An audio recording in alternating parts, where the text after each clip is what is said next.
Okay, so one of the things on our pretest is evaluating functions, both from a graph and algebraically.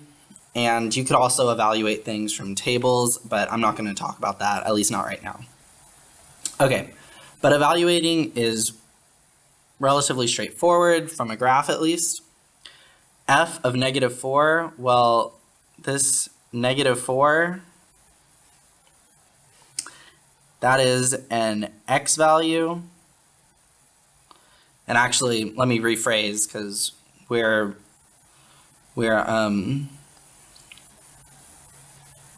more advanced than that. I'm going to rephrase that and call that an input value, which could be x, and in this case it is x because this function is f of x. But in a general sense, it's our input value. And we need to figure out what is our output value. I hope this isn't blocking out. Let me get rid of that. Okay, sorry about that.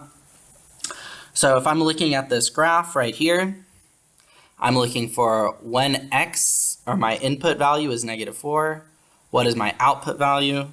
And my output value in this case is 0, which finding zeros is also a very important skill. We're going to come across that a little bit later, but let's just keep moving.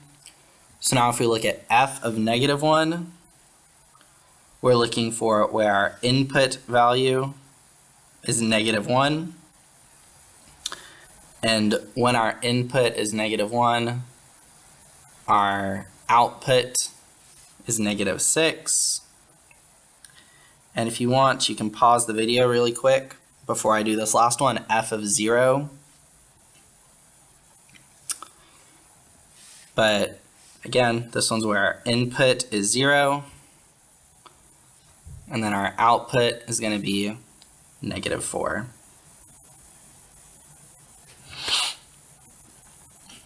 Okay.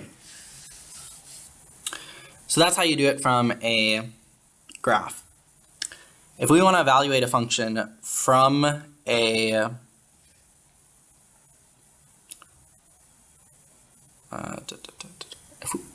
if we want to evaluate a function from algebraically from its function notation, move this over so that it's not blocking us. Okay, let's say we want to find the same values, and this is actually, well, I won't say that yet. Let's say we want to find f of -4. Again, this is still our input value. -4 is still our input. So what I'm going to do is I'm going to put it in to my function. So anytime I see an x, I'm going to replace it with a -4, and I'm going to put parentheses around it. I'm substituting it into my function. I'm putting it into my function. And the parentheses aren't always necessary, but I would say as a good habit, you should just put parentheses around it, because it'll make our lives easier later when we get to really complicated equations. Okay, and now we're just going to simplify this. So we're still doing f of -4.